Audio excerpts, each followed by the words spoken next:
Whoa.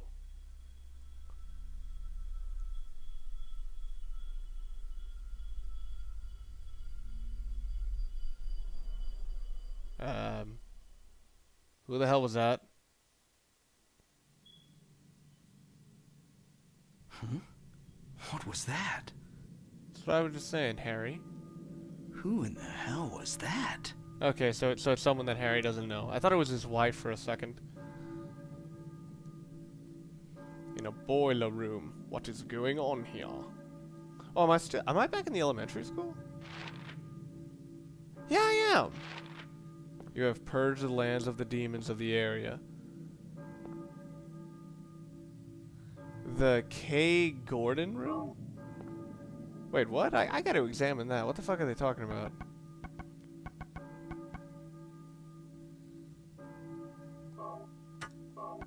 Oh, there is an examination button. Southwest block. Okay, I guess I gotta go outside then. Oh, I should probably get rid of the shotgun. No, reload my shotgun. Equip my pistol. God, I know there has got to be someone who's experienced with this game, and it was just screaming at the. Whoa, what the fuck? How is there fucking doors? Yeah. Wait. What about the Harry Potter cupboard? No response at all to the Harry Potter cupboard? That's weird. Oh, it's in the middle of the day. Ah, la campana. Es hora de rezar. Tenemos que irnos. Lord Sattler. Okay. Oh, I realized why I didn't recognize this school. It's because this entire area is well, unlocked. This entire area used to be at night, so it would be inhabited by vanilla midgets. I mean, as you all are aware, midgets only walk around during the night times. So of course, it's completely empty now. But this is like overcast midday.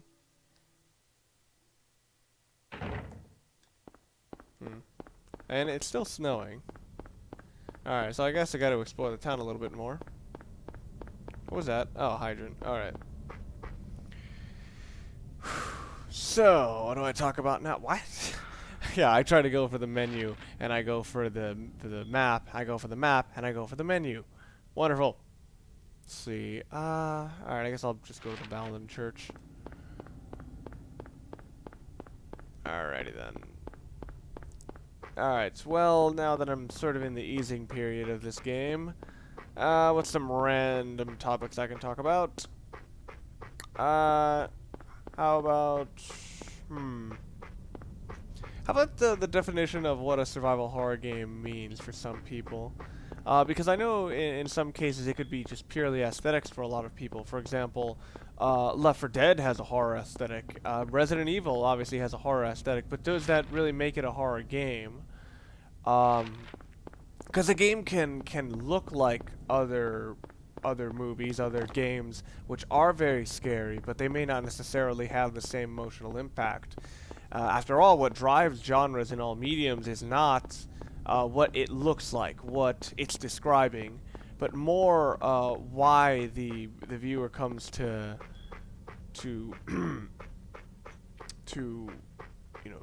go through this medium. For example, like they want to actually feel helpless. They want to kind of have the thrill of being in a helpless scenario that is something that can never happen in real life. Kind of just purge, some inner feelings that they may have. In many ways, this is what survival horror is all about. Kind of, what's the word? Through somebody else. I can't remember the word.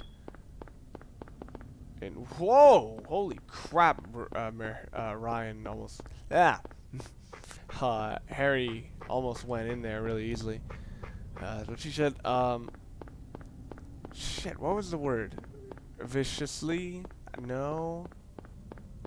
vicariously, that you can vicariously relieve your own stress and tensions through a lot of these things. And watch out for the Cerberus. Oh, why, thank you.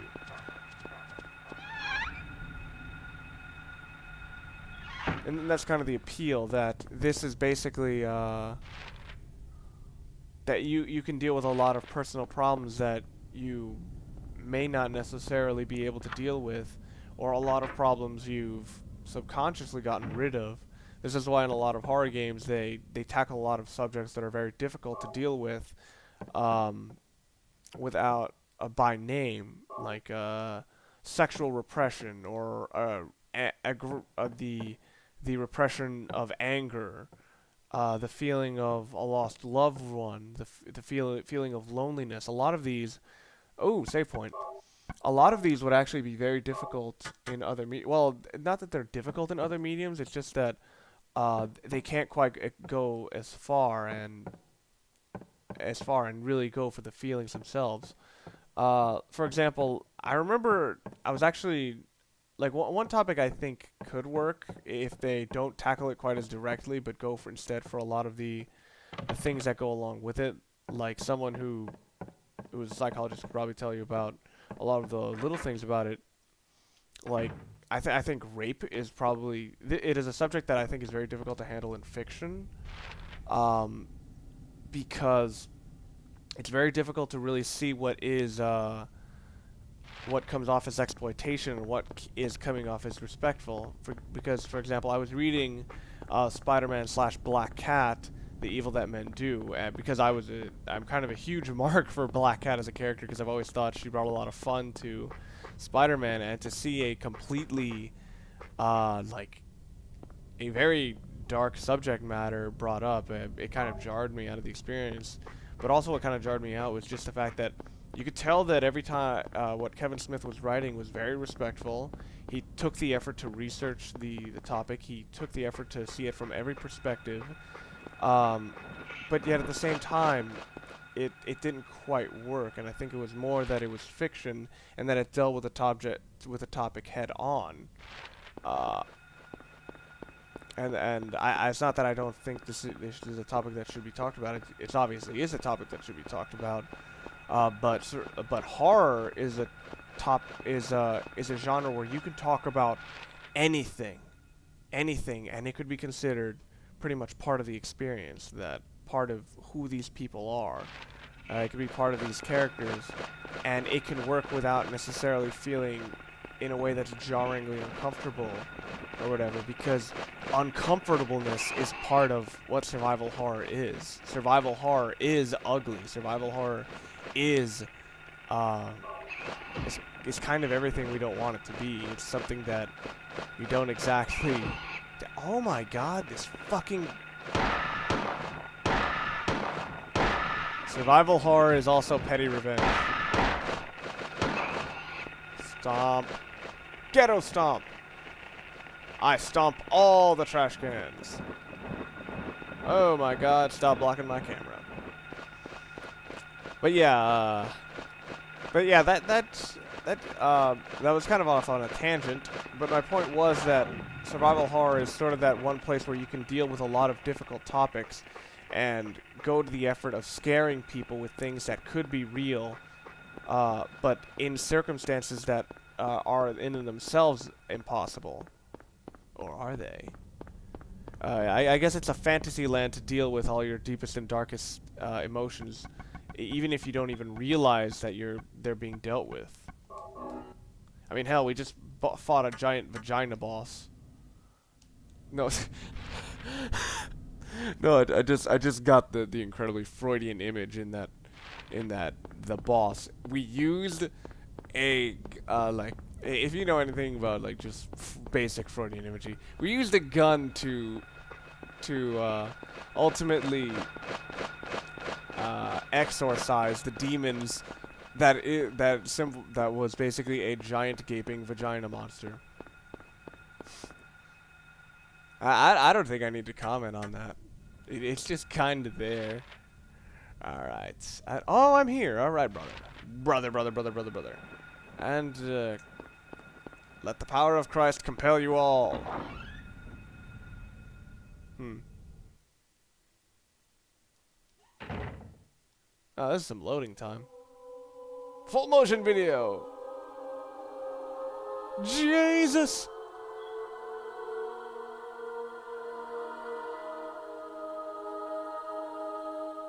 As soon as she turned her neck that way, I kind of expected her to transform.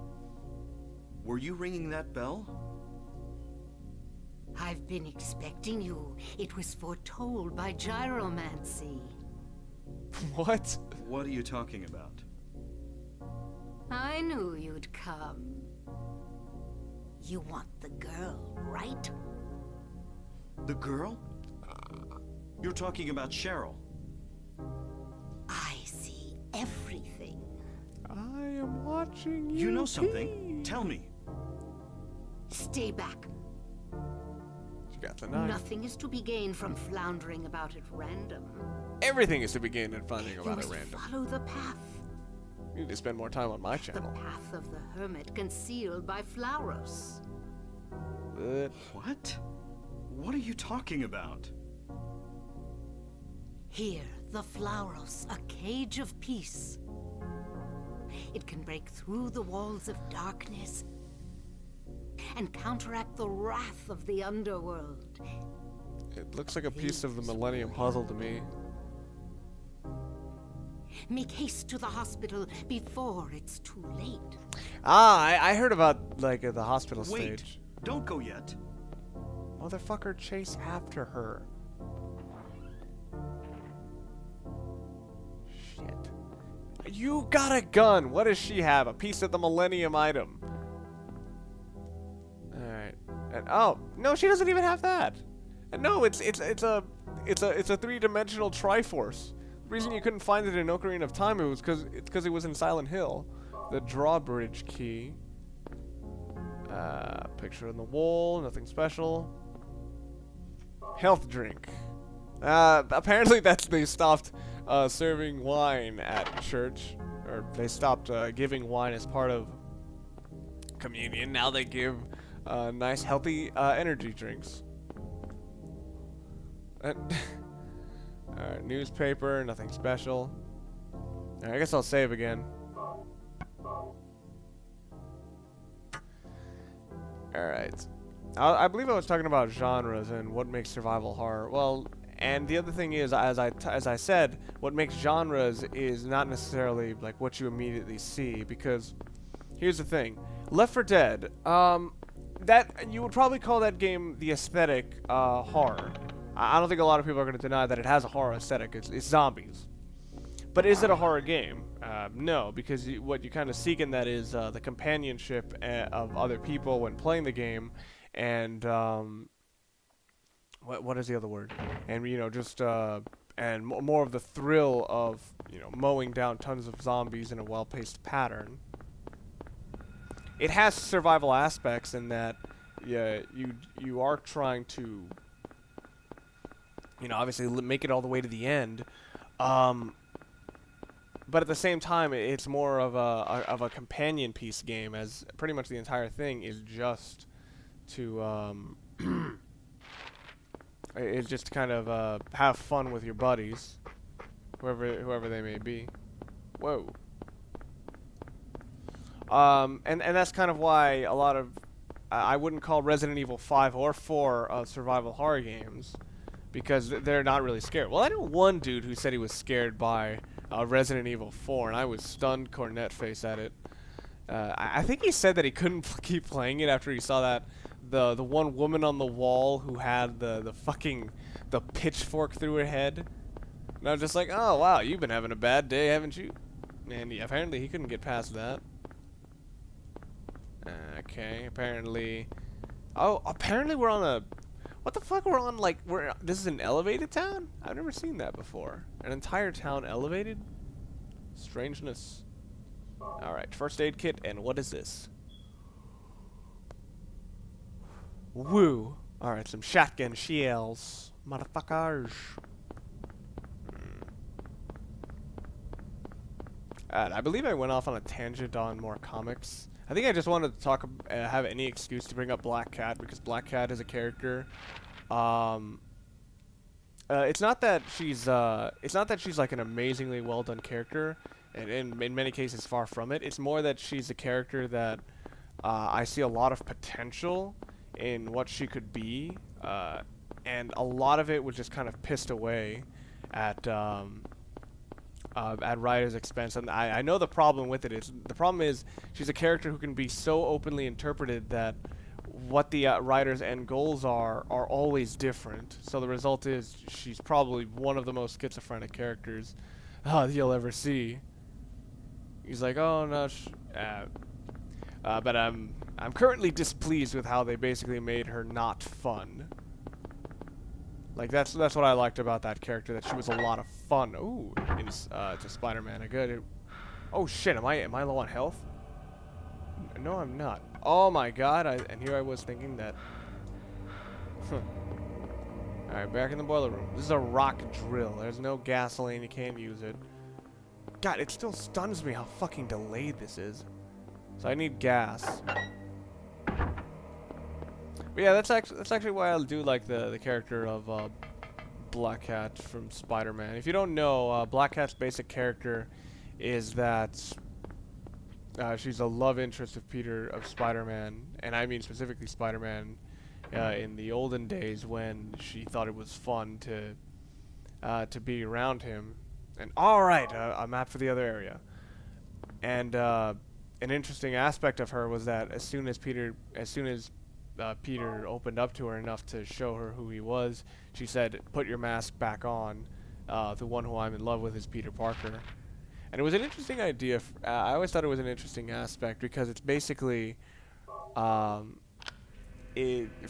Peter, that is, that he kind of had the mental outlook of, well, I'm being rejected and accepted at the same time, and I think under normal circumstances he would have said, you know what, if you're not going to accept me for who I am, then fuck this. But, well, the other thing about Black Cat is that she would pretty much give it away to Peter Parker whenever he wanted. You know what I mean when I say give it away. But what I don't like is that they pretty much made... Ooh. Alright, now back on topic, because it's music. It's pretty rockin'.